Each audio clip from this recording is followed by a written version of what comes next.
Салам урматтуу достор, угармандар, баарыңыздарды алдыга чакырабыз. Ошол 10 мүнөттүк подкастты биз менен болуп көрүңүздөр, угуп көрүңүздөр, бир кызыктуу бир темаларды талкууга жүргүзөбүз. Биз болсо мирел экөөбүз эмнеге жер титирейт, катуу жер титирөөлөр болду беле, мына ошол жөнүндө сөз кылып атабыз. Анан сиз дагы өзүңүздүн пикириңизди жазыңыз. Салам баарыңыздарга. Анда эгерде илимди карай турган болсок, анда бир жер титирөөнүн өзүнүн себептери бар экен да. Анан кийин биз жогоруда айта келек кой, алардын бири бул жер кыртышындагы нефть, алтын, көмүр жана башка байлыктардын казылып түгөнүп жаткандыгы менен байланыштуу делет экен. Бирок азыркы убакта илимпоздор мындай көз караштан так эмес деп мойнуна алып калыптыр. Анткени кен казылбаган аймактарда деле жер титирөөлөр катталып келет экен. Кийинки көз караштардын бири болуп, бул жер кыртышындагы тектоникалык плиталардын ысык температураларда ары бери жылуусу жердин үстүндөгү толкундарды пайда кылат деген божомолдор бар. Бул да божомол. Бирок жер титирөөнүн чыныгы так себеби илимпоздорго ушуга чейин табышмак бойдон экен. Анан дебейсиңби?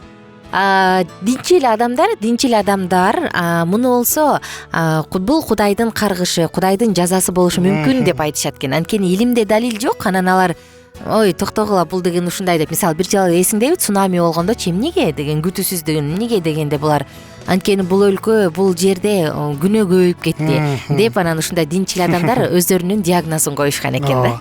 Негизи мен бир нерсени ушундай сыяктуу окугам да, бирөөнүн посту жазып коюптур. Ал болсо жана Лос-Анджелес жакта Сан Андрес разлом деген бар да. Ал болсо эң мыншы потенциалдуу, коркунучтуу жер дейт да. Анткени болсо жер титирөө болсо ошонун баары ошо негизи чөгүп кетиш мүмкүн сууга, жана катуу титирегендер болот. Анан көптөгөн кино тартылган да ошо тасмасы. Анан ошодо жазыптыр да. Эмне үчүн болуп атат десе, акта Голливуд, ошол жакта эменин баары бар. Алар болсо ушундай, кандай десем, элди бузуп атат, жаман эмелерди тартып атат деп ушинтип өз оюн жазып кетиптир да. Анысы кандай кызык болот? Кызык. Негизи чынында мындай карасак, өмүр бою адамдар ушул суроого кеткен. Эмне үчүн жер титирөөлөр болот? Эмне үчүн ушундай эме болот? Илимпоздор бир айтат, бир эле кээбирки жер титирөөлөрдүн дагы эмесин айтып кетет. Мунуку чын эле тектоник эмелери жылып кетти, ошондон болду. Же жакта болсо бирдемсе болду, ушундай болду деп мындай так айтыш мүмкүн. Бирок мурунку элдер эмнеге кантип ойлошчу экен? Мурунку элдер ушинтип эле ойлошчу. Жер титиреп, Кудайдын жазасы. Кудай бизди каргага котат дегендей болуш экен да. Анан эгер биз окуяны карасак, эме негизи кандай деген жер титирөөлөр болгон дүйнөдө карасак, акта да кызыктуу эмелер болуптур да. Негизи бизге жакын эле ушул Китайда 1920-жылы провинция Гансуда жер титирөө болуптур да. 16-декабрда болгон экен. Ал болсо 270 миң кишинин алып кетиптир. Ал болсо ошол 7-8 балл болуптур да. 1970-жылдын 1-майында, 1-май болот жакында. Перуда 7,8 балл күчүндөгү аламат кырсыгы каптаптыр. 7,8. Анда 500гө жакын адам кырсыкка учураган. Анан экинчи жолу силкингенде 18 миң адам жашаган шаарды басып калыптыр. Элестет? Тоо. Ошентип 15 миң адам урандылар менен кошо дүйнөгө сапар алыптыр. Мурун болсо эсиңерде Японияда болбоду эле жакын 2014-жылы ошол жылдары цунами болбоду эле, бирок ал катуу деле титирөө эмес болчу. Бирок ошол эле Японияда Канто деген региондо 1923-жылы ушул жылды карасак, 23-жылы 8,13 балл болсо ошондой болуптур. Ал болсо ушундай Токиодун 90 километр чегарасында болуптур. 174 миң кишини эметиптир.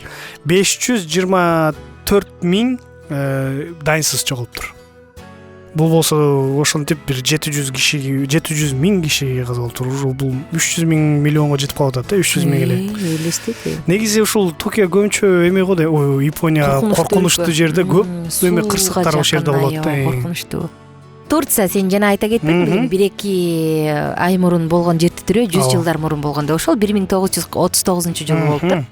40 миң адамдын жанын алып кеткен. Анан мына ушундай.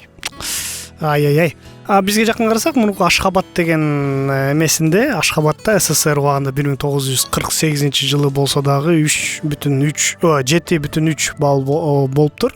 Ал болсо ошол катуулардын бирине да кирет экен. Ал 4-төн 6-октябрга чейин титирептир да. Ошондо 2 күн титирээлер жүрүптүр да. Ал эми Кыргызстанда 1911 жылдын 4-январында чоң кеминде күчү 10 балга жеткен жер титирөө болгон. Секундасынын ичинде узундугу 200 метрге жетиптир, тереңдиги 8 метр. Ой, мен бир чоң элди таанычу элем. Эме Кытайга өркүнгө барып келген да, бала чагымда көп барчумун. Ошол эне айтып берген ушул жөнүндөчү. Анан ошондо 8 метрге жеткен жер жарака пайда болуп калган. Бул Бишкек менен Боом Капчыгайын жолунун чекесинде. Азыркы муунун өкүлдөрү оштогу кыргыз-өзбек кагылышуусунан кийин тагыраак айтканда 1990-жылдардын башында дагы токтогулда болгонун айтышат. 2006 жылы 7 балга жеткен жер титирөө Нарында болгон. 2007 жылы Баткенде 6 балга жеткен катуу жер титирөө болуптур. Бизде дагы 10 бал десе элестет, 10 бал. 7 жана Турцияда 7-8 болгон менен эле канча эме болду? 10 бал. Бизде бул жер титирөө сактап калганы тоолор экен да. Тоолор канчалык тоого жакын болсо, жер титирөөнү ошол тоо басып калат экен да. Анан жер көп силкинбейт экен. Болбосо, мисалы Кахраманмараш болобу, жана Турциядагы өлкөлөрдө, провинцияларда мындай түз жерлердин баарында урап калбадыбы? Бизде тоо болгондуктан жутуп алат экен. Тоо бизди сактап турат экен да. Болбосо биздеги күнүгө 3-4 балдык жер титирөө, эгерде мындай биз тегиз аймакта жайгашканыбызда биз жашай албайт болчу экенбиз. Элестетип көр. Эгер ушунун баары түз болсо анда силкилдеп 10 бал элеси жер титирегенде жерге кирип кетмексиң да. Бизге азыр коркунучтуу көрүнүш мында 10 бал десе ишеничтүү деле эмес. Мен деле ишене албай атам. Кантип эле бизде 10 бал болду экен депчи. Бирок мурун болчу деле болуш керек. Боомдо жер жаракасы жана пайда болгон жолдун четинде. Барып көрүп келиш керек экен да. Ушу жер титирөө учурундачы мен айтайын дегеним, мага кызыгы, бул Инжил китебинде акыр замандын белгилери жөнүндө сөз болгондо, ошол жерде бирден бир белгилери бул жер титирөөлөр жөнүндө дейт да. Муну Иса Машаяк айткан экен да. Ошол акыркы учурда, улам акыркы учурга жакындаган сайын жер титирөөлөр көбөйөт, суу ташкындар болот депчи, суу каптайт деп. Анан карап отуруп мен ойлоп коем, бир жер титирептир десе, плиталар жылып кеткен турбайбы, жердин ушу ысыгынан улам деп эле койбостон. Окумуштуу эмеге берип коебуз. Мен ошентпестен мен ойлоп койдум, ар бир адам өзүнүн жан дүйнөсүн, жүрөгүн текшерип, эгер ушул замандын акыры болуп калсачы, мен Кудайдын алдына барганда кандай отчет берем, мен эмне кыла алам деп бир жашоосуна анализ жүргүзүп коюш керек окшойт деп ойлоп коем да. Негизи туура, бул мен баягы эле ой жүгүртүүлөр болгон. Мен уну айдап баратып Токмок Бишкек көп айдап калам да. Анан эстеп кетип атам да, жолдо кырсыктар көп болот, кырсыктарды көрүп атам, өз көзүм менен да көрүп атам. Анан өмүрүн алып кетет. Анан мен да ойлонуп калдым. Азыр могу кырсыкта мен болсом кандай жашоону өтүптүрмүн, эмне кылат элем деп ушинтип ой жүгүртүм. Жашпойдон кете бермекмин деп. Кете бермекмин. Эгер ошондой болсо дагы бирок ойлоном да, эмне кылдым жашоомдо да? Жакшылыктарды кылдымбы, кылган жокмунбу, эмне кылат? Бул чынында негизи бул Кудай ошентип бизге дагы мурунку элдер айткандай эле, жер титирөөсө Кудай бизге бир нерсе айткысы келип атат, же өз жазасын эметип атат, же бир нерседен сактап атат деп ушундай ойго келишкен да. Биз болсо чынында унутуп калат экенбиз ошону. Биз ойлойбуз, бул окумуштуулар түшүндүрүп берет, бул мындай экен деп. Бирок Кудай болсо ушуну колдонуп көрсөтөт экен да. Ананчы Мирел ушу ойлоп коем да, мисалы биз көбүнчө ушундай учурларда эле Кудайды күнөөлөп калганга машпыз го, мына Кудайды. Бирок чынында мисалы глобалдык азыр потепление болуп атпайбы, ысып атат аалам.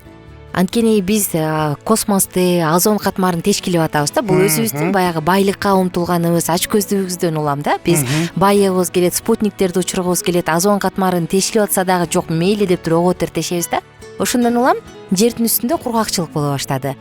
Бул баягы Кудайдын жазасы эмес, биздин өзүбүздүн ачкөздүгүбүздүн кесепети. Биз бир нерселерди туура эмес кылабыз, жогоруда айтылгандай эле гендерди казабыз, биз эч нерсени ойлобойбуз, бирок бул жер титирөөдө кайсы бир жерден биздин өзүбүздүн ушул ачкөздүгүбүздүн кесепети болушу мүмкүн да. Мен ойлоп коем ушул жөнүндө ойлонуп, анан кийин жер негизи канча дагы жашайт, акыр заман болобу деп бир ойлонуп, анан жан дүйнөбүздү ойлоп коюшубуз керек экен. Мирел мага 9 мүнөттү көргөзүп атат. Убактыбыз соңуна келип калды элек. Сиздерди Алкитап Чекит медиа сайтына катталууга чакырабыз жана кайрадан сак саламатта туруңуздар.